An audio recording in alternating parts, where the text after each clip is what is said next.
Welcome to the Connected Leaders Academy virtual conference designed to reshape your vision of transformation. As we navigate the evolving business landscape, our speakers will unveil innovative strategies to manage and initiate change.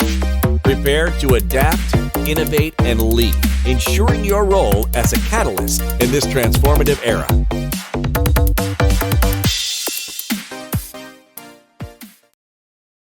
Hello, everyone. My name is Maria Carrion, and I'm here to tell you a thing or two about escaping abuse through the power of self-education. But first, I want to tell you a little bit about my story, which started in New York City, living with my mom and my oldest brother. My mother was a single parent with 2 children, and she decided to bring me to Puerto Rico, fly me to Puerto Rico with my grandmother and my aunt. I was just a little baby with Pampers, but they raised me all the way to the age of 10 with a lot of love, respect, and the power of communication.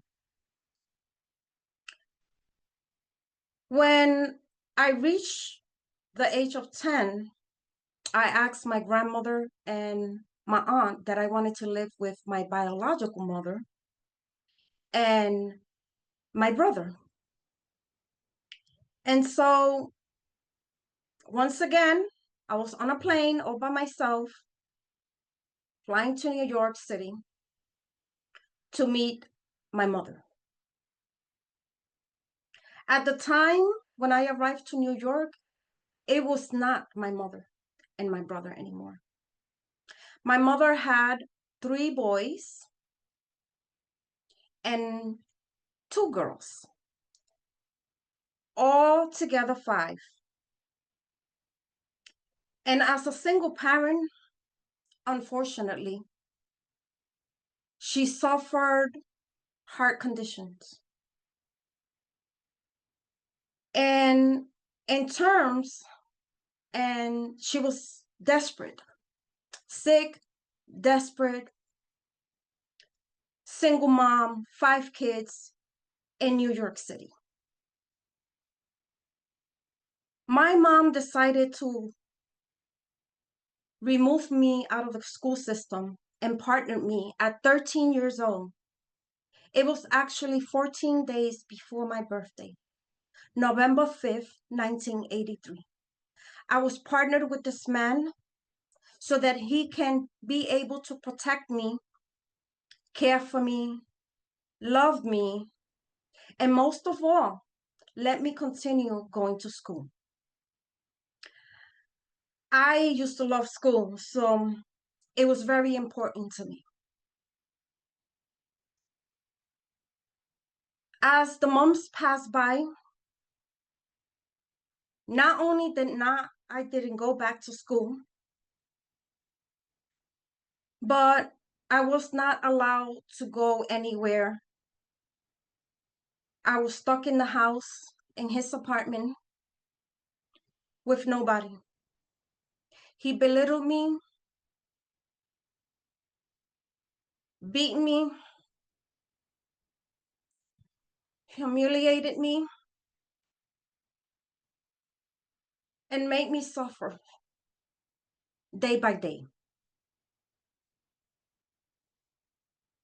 At 14 years old, I came out pregnant with my first baby. And in terms, I was happy because things changed with my partner. And I thought that's all I needed, to give him a baby so he can change and love me and care for me. One day, I was 6 to 7 months pregnant. I don't know exactly. 6 to 7 months. And we go visit his mom at her house. And she looks at my bulge, my stomach, and says, "You're having a girl."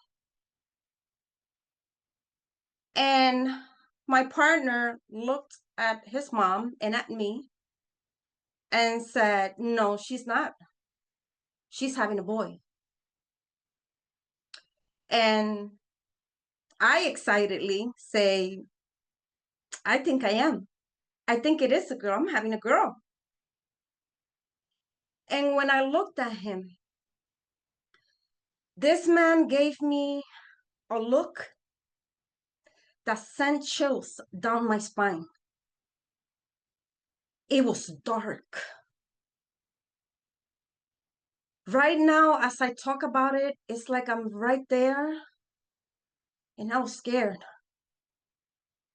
But somehow I totally forgot about it because we were having a great time at his mom's house. And at the end of the day, we said our goodbyes. We got in the car and drove away. It felt like the longest trip of my entire life. All I hear is the hum of the car, and the silence took place in that car. The fear incrementing by the minute. I didn't dare to ask him, are you mad at me? Because sometimes a question will elicit a burst. Yelling, screaming, insulting, hitting. And he was driving. I didn't want to cause an accident.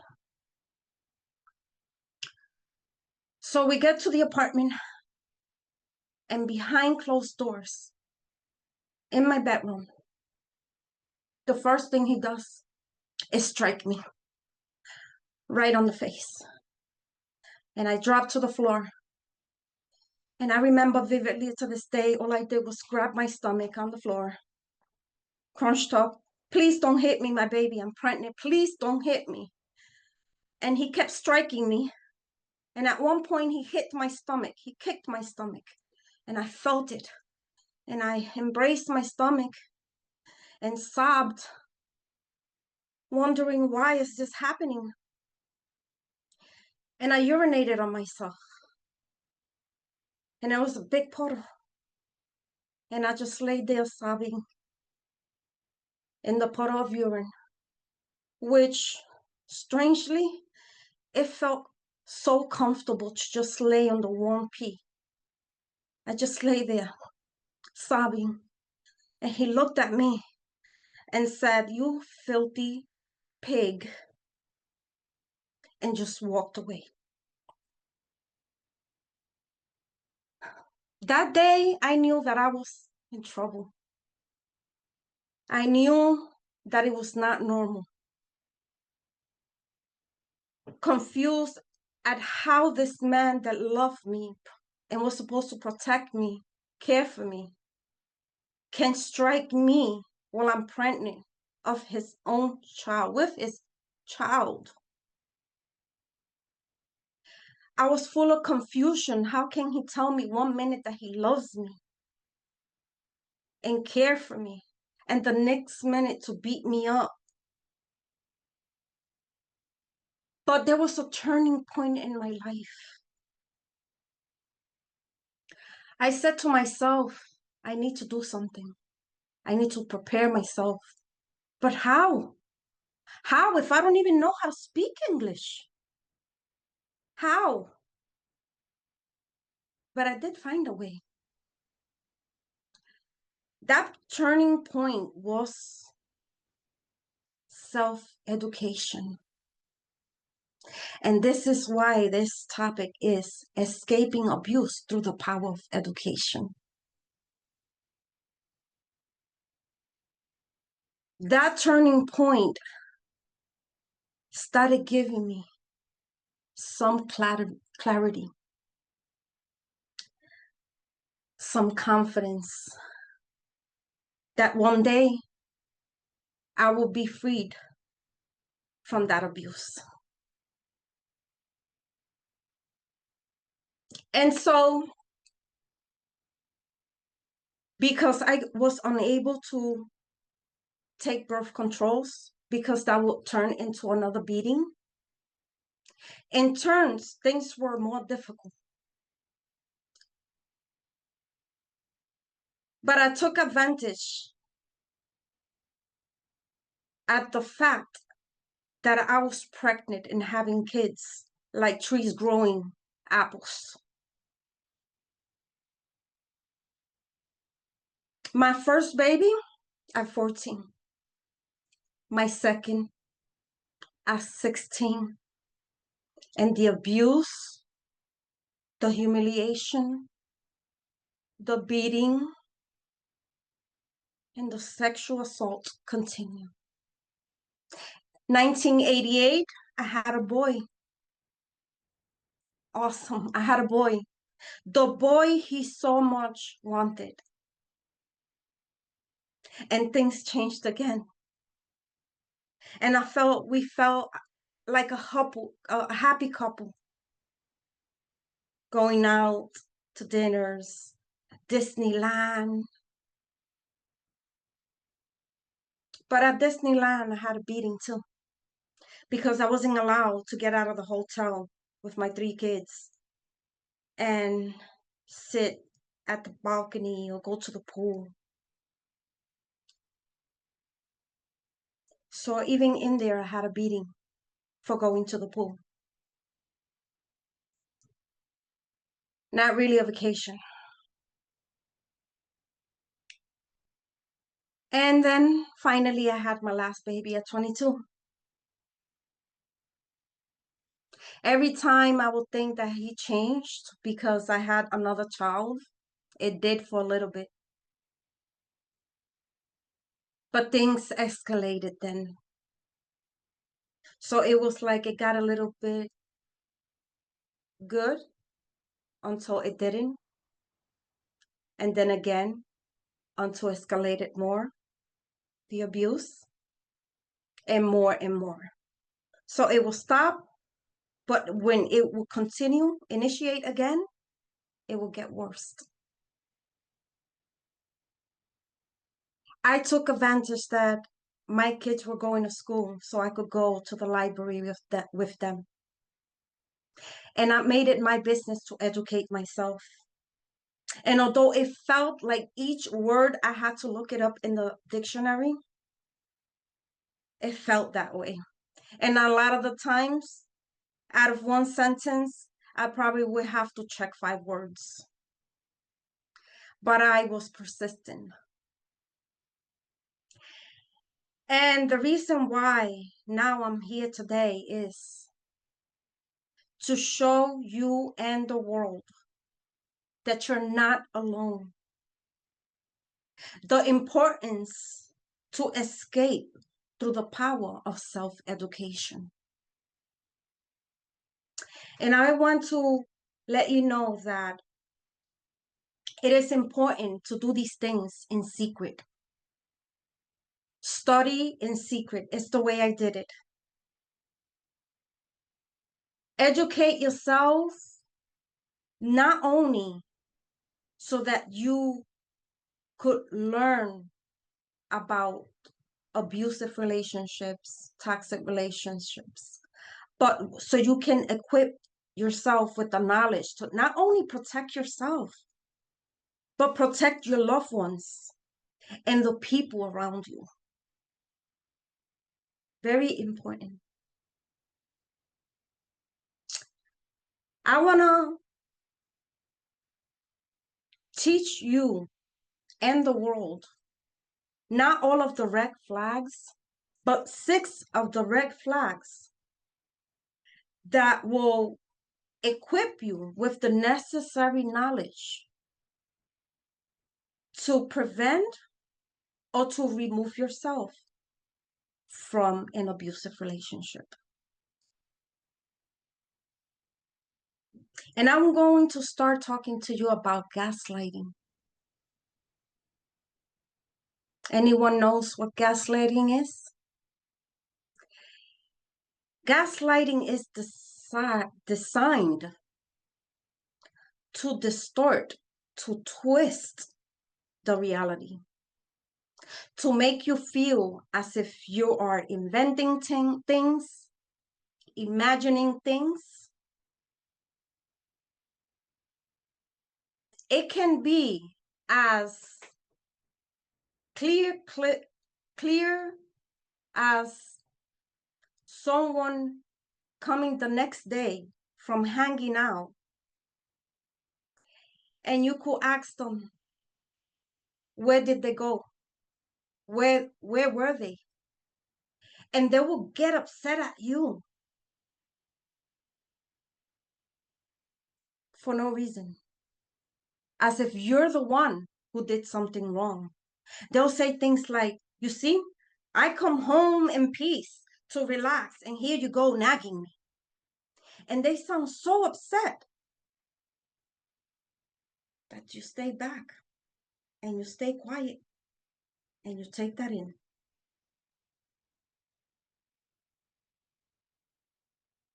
How about blame shifting? How many of you had blame shifting in your relationship? They try to twist the reality and make it seem like it's your fault. Like you make him scream at you. You make him beat you because you don't stay quiet. That's why they hit you. They sound so sure that it is your fault that you start believing it. Year after year, the same thing. Year after year, the same thing. You will start believing. And how about isolation? Isolation is when they keep you away from your family, from your friends, from your neighbors, from your co-workers. They don't want anybody to be around you. But they do this in a very subtle way. They will start telling you things that your family didn't say. They will take advantage of you, let's say, being sick, and he's gonna make it seem like he called you family, but he didn't. And then he's gonna throw it in your face. You see, the only person that cares for you is me. Who is here now for you? Me, right?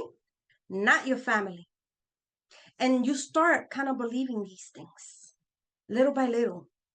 You start believing that your family and that your friends, they're not there for you. But the reality is that he made all of this up to control you.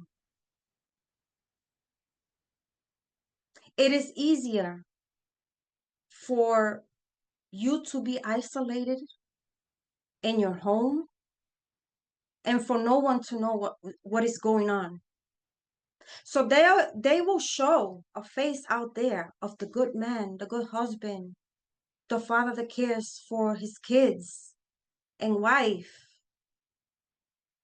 without knowing that that person in the relationship, that woman is suffering. It's being abused, manipulated, isolated, gaslighted, everything blamed into her. And how about the intimidation? Many abusers use intimidation. They'll tell you things like, if you try to leave, I'm going to call the cops. And what's going to happen is that you're going to lose your kids. And you start believing it. Because they'll tell you things like, you don't even have a job. So who do you think the kids are going to stay with? Nobody wants to lose their kids, right?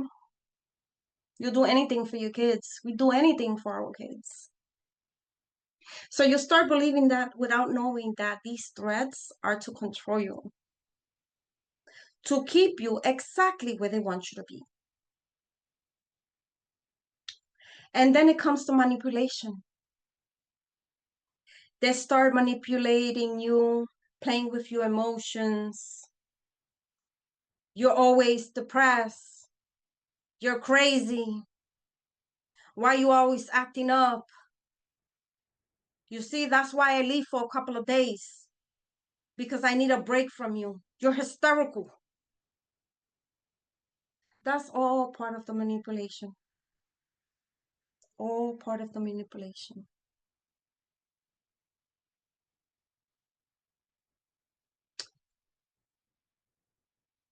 But how about the things that we shouldn't do? I'm going to tell you, never, ever, ever go to couples therapy. And I know a lot of you never heard this before. It sounds crazy saying that, right?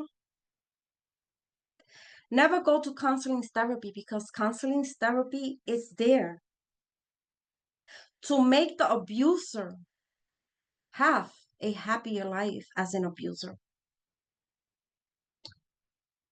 Couples therapy is designed to help the abuser. When you go to therapy, they expect you to make changes, not to do the things that you're doing. And if you're confused and abusive mind, you think, but that's exactly what I've been trying to do, what he wants me to do. So while this abuser is getting more knowledge about you to be able to manipulate you more, because when the therapist is asking you questions, he's right there. And are you going to be honest and say the things that are really happening in front of your partner? Of course not. But even if you said a little bit, they're still going to hold that against you. I want you to escape with a good plan. Don't just leave. That's the other thing not to do. Make sure you prepare yourself with transportation money, a safe place before anything, a person that you trust. Make sure you take money for transportation, for food, basic needs, birth certificate, social security, important paperwork. Prepare yourself slowly, quietly, and if possible, get professional help. Equip yourself for all of these tragedies and red flags. Educate yourself, because your knowledge is the tool for your freedom. God bless.